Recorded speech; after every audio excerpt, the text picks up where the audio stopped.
that's me. For those of us that haven't met yet, my name is Edward Morton, and for the last 20 years I've been making things, and it's been a pretty wild ride.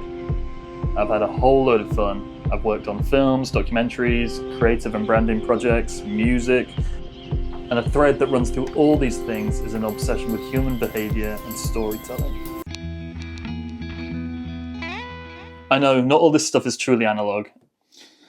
Right, so I've made the classic mistake of not actually introducing the video at all. And so it makes no sense. So it's a couple of days later and I'm going to re-record this bit. So what is this film actually about? Great question. So yeah, I made the classic mistake of writing a script, and it made loads of sense when I wrote it down.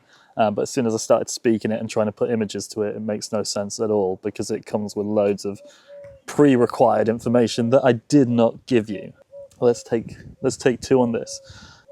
But yeah, the premise for what I'm trying to convey in this film is we all sort of embrace the technology that we grow up with. We think it's the best because obviously, why wouldn't we? It's our first sort of experience of any sort of tech, and like we think it's awesome. And so we've seen a resurgence in vinyl records, like film photography, even like Super 8 cameras, more modern tech like the Sony Handycam sort of vibe that's all coming back. And so I'm deep in that moment myself. During COVID, I got on the film hype, bought myself my first, well, it wasn't my first actually, because I did have a film camera as a kid, but I brought myself my first film camera as someone who has been taking photos for a long time. And it taught me lessons that I had never learned on the digital camera. You know, I mean, the basics of photography, really. And I think being born into a more technologically advanced time is actually, sometimes you miss the first principle. So the idea of ISO, it was on the digital camera, it was just another number that you could set, and you know there was an output to it. But the ISO is actually on the film stock and related to the light sensitivity of the film. Like, I had no idea that that's how it transferred. I had some idea that that's what it did, but seeing it in this very practical way opened that up more. And then that plays into your shutter speed. You know, how much light am I going to let onto the film to expose the film, and all of that. And yes, you kind of know it in the digital world, and maybe loads of people do, and I'm just ignorant. That's also like definitely a thing. But yeah, it just taught me the basic mechanics of photography. So then transferring that back into the digital world on my digital camera, challenging myself to be really present in the environments that I was taking photos, more so than like reeling off 1,000 photos and finding one that looked good. It's like, it was that idea of really creating an image. And analog photography has really helped remind me of the importance of composition, lighting, mood, tone, you know, taking your time, being present, waiting for that change in the light to happen, because every frame is a frame of consequence. Whereas on a digital camera, it's like rattle off 1,000 frames and pick your favorite one. And so yeah, I wanted to make a film that sort of tapped into that. It's like, it's not truly analog stuff. It's like I've been playing around on a 2000 and I think it's a 2002 Nikon D70. You know, it's a digital camera, but it's an old digital camera. I've been playing around on the Sony Handycam, as you can see in the video, like some of the footage, playing around like with this old stuff, which is nostalgic. It's, you know, it's not truly analog, but I'm comparing it against like AI and this new wave of technology and this new wave of consumer products.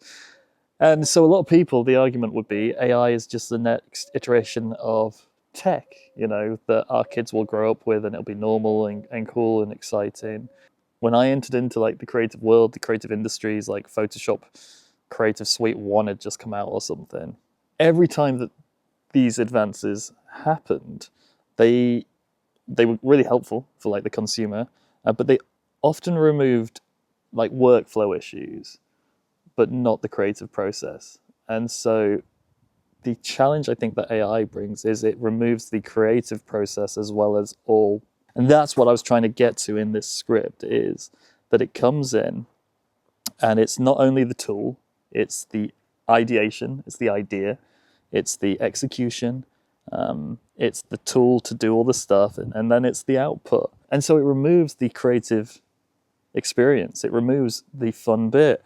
Yes, I've seen how Logic, the music software, has become so easy to use, and you can use it on an iPad, and you know, you can trigger stuff really easily, and it's musical, or the same with Ableton or any of those sort of software. But they still have this very human input. It's like all the tools are there now, you play with them, and the tools are much easier to use, so it's much quicker, and so you can get your ideas down faster and your workflow faster.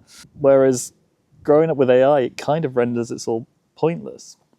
It just does it for you, and therefore it only serves businesses. It doesn't serve artists, it doesn't serve storytellers. That's not entirely true. Okay, so there's another take, isn't there? So I'm dyslexic. I find it very hard to write stuff. I've always found it hard to write stuff, writing your emails, writing your, any sort of writing. And so AI actually having a tool that can write for me, not that I want it to write for me, but it gets me past that stage of getting something down on paper and then allows me to edit. That is, as a dyslexic person, that's helpful. So as someone who might be a great storyteller but isn't a great artist, this is the debate, isn't it? This is the difficulty with the debate. I'm not convicted enough to actually speak into this, probably. But that's not what this film is about. This film is about analog dreams and the feeling I get from using this older equipment that isn't instant gratification and all of that. And yeah, I might just be banging on like an old man. Really nice about embracing old ways. As the world gets faster and faster and faster, you know, as you get older, you naturally start to slow down anyway. Not that I'm old by any stretch of the imagination, but my need that I had, say, before kids to go at 1,000,000 miles an hour has left me. You know, I think that's because the world is just going so fast, and life then starts going so fast, and kids are growing up so fast, and so you reposture yourself into this state of wanting to slow things down, wanting to fight the tide, because you don't want to miss the moment. And so the analog gear stuff really speaks to me in that it's constantly bringing you back to the moment rather than propelling you onto the next thing. It's like, this has sped up my workflow so I can move on to the next thing. It's not giving me my time back. It's just allowing me to execute more and more and more and more and more. And that's not necessarily a good thing. More isn't necessarily good. You know, everyone's talking about, you know, the dead internet and that it's just slop and it's pay to play, and it's an interesting take. I don't know what more to say about it. But it's our senses, our sensitivities, what's in our hearts, what's in our minds. Those are the creative tools, not some electric box full of options. As someone who makes things, I feel so much of my work is trying to tell myself my own story, and my biggest frustration is misunderstanding myself, my identity, who I am compared to who I need to be. So as AI starts to tell us who we are as a human race, I feel a deep call in some way to hang on to my analog dreams.